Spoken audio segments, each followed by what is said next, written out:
નમસ્કાર વિદ્યાર્થી મિત્રો, પોલીસની પરીક્ષા પાસ કરવા માટે દરરોજ ફોકસ સાથે તૈયારી હોવી જોઈએ. આ પ્લેટફોર્મ પર હું તમને દરરોજ 100 કરતાં વધારે વનલાઇનર પ્રશ્નો યાદ રખાવીશ, જેની PDF ડિસ્ક્રિપ્શનમાં ફ્રીમાં મળી જશે. આજે આપણે ઇતિહાસના પ્રશ્નો યાદ રાખીશું.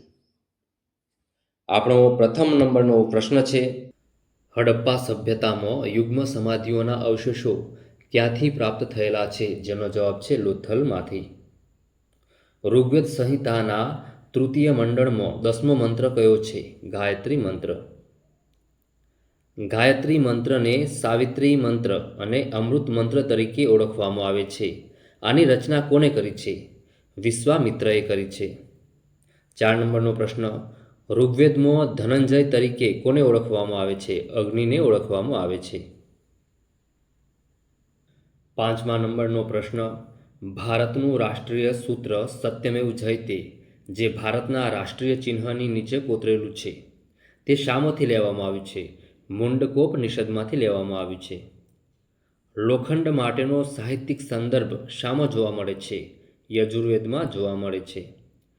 કાશી જનપદની રાજધાની કઈ હતી? વારાણસી. હર્યક વંશના બિંબિસારના રાજ્યવૈદ્ય કોણ હતા? જીવક હતા. 9મા નંબરનો પ્રશ્ન, બૌદ્ધ સાહિત્યમાં પિતૃહંતા કોણ કહેવાયો છે? ઉદયીન કહેવાયો છે. 10મા નંબરનો પ્રશ્ન, ગૌતમ બુદ્ધના ગૃહત્યાગની ઘટનાને કયા નામથી ઓળખવામાં આવે છે? મહાભિનિષ્ક્રમણના નામથી ઓળખવામાં આવે છે. બૌદ્ધ ધર્મનો સૌથી જૂનો સંપ્રદાય કયો છે? થેરાવાદ. જૈન ભિક્ષુઓ દ્વારા પાલન કરવામાં આવતા નિયમો તેમજ મહાવીર સ્વામી દ્વારા કરવામાં આવેલ કઠોર તપનું વર્ણન કયા ગ્રંથમાં જોવા મળે છે? જેનો જવાબ છે આચરંગ સૂત્રમાં જોવા મળે છે. 13મા નંબરનો પ્રશ્ન છે, ચંદ્રગુપ્ત મૌર્ય કોની પાસેથી જૈન ધર્મની દીક્ષા લીધી હતી? ભદ્રબાહુ પાસેથી. બળદ અને શિવ પર્વત એ કયા સામ્રાજ્યનું મુખ્ય ચિહ્ન હતું? પલ્લવોનું.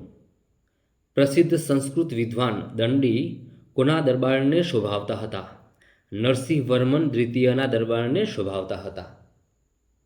16 નંબરનો પ્રશ્ન, કલ્હાણે રાજતરંગિણી નામના ગ્રંથની રચના કોના સમયમાં કરી હતી? જેનો જવાબ છે લોહાર વંશના શાસક જયસિંહના સમયમાં કરી હતી. રાષ્ટ્રકૂટ અને પ્રતિહારો વચ્ચે સત્તા માટે યુદ્ધ થયા હતા. આ યુદ્ધનો ઇતિહાસ કોના વર્ણનમાં જોવા મળે છે? અરબ યાત્રી અલ મસૂદીના વર્ણનમાં જોવા મળે છે. કોના સમયમાં વલભીમાં જૈન ધર્મની બીજી મહાપરિષદ થઈ હતી? ધ્રુવસેન પહેલો.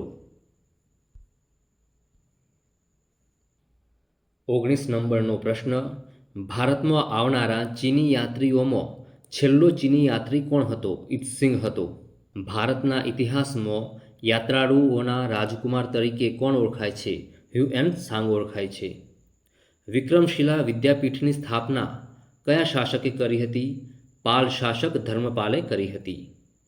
નાલંદા વિશ્વવિદ્યાલયની સ્થાપના કયા સમ્રાટે કરી હતી? ગુપ્ત સમ્રાટ કુમારગુપ્ત પ્રથમે કરી હતી. 23 નંબરનો પ્રશ્ન, સંસ્કૃત વિદ્વાન પાણીની કઈ વિદ્યાપીઠમાં શિક્ષણ મેળવ્યું હતું? તક્ષશિલા વિદ્યાપીઠમાં. તમિલ ભાષામાં કોણે રામાયણ લખી છે? કંબને લખી છે. 25 નંબરનો પ્રશ્ન, ઉત્તર મેરુર અભિલેખ કોના દ્વારા લખવામાં આવ્યો હતો? ચોલ શાસક પરાંતક એક દ્વારા લખવામાં આવ્યો હતો.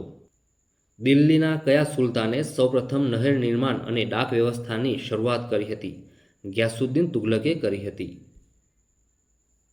27 નંબરનો પ્રશ્ન, ખિલજી વંશમાં કોને દ્વિતીય સિકંદર તરીકે ઓળખવામાં આવે છે?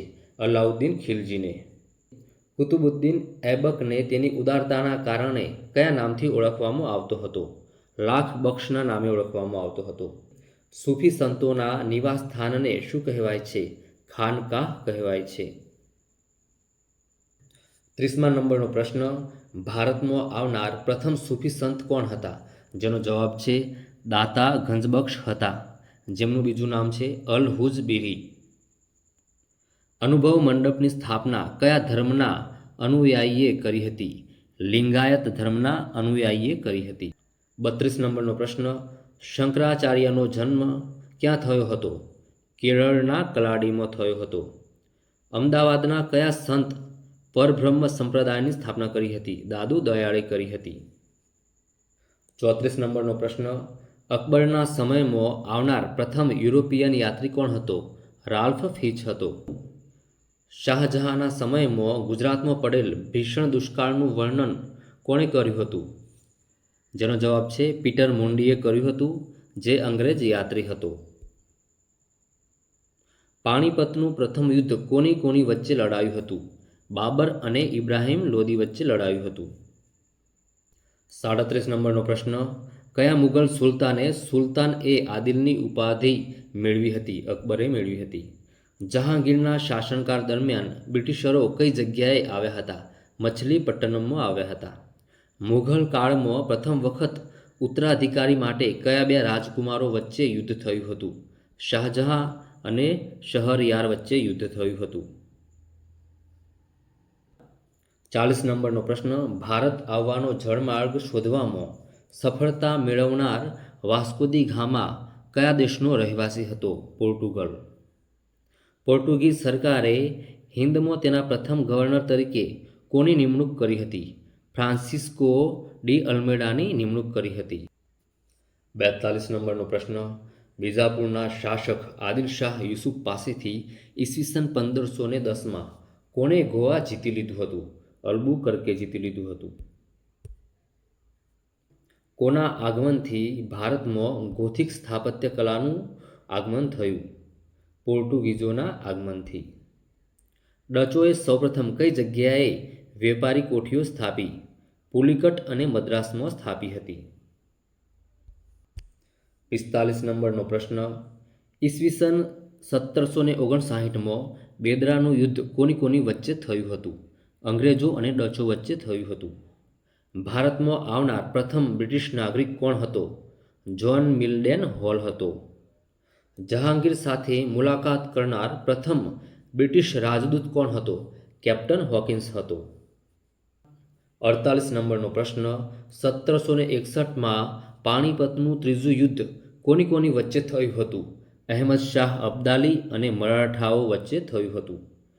પ્રથમ એંગ્લો મરાઠા યુદ્ધ કઈ સંધિથી પૂર્ણ થયું? સાલબાઈની સંધિથી પૂર્ણ થયું. અવધનો અંતિમ નવાબ કોણ હતો?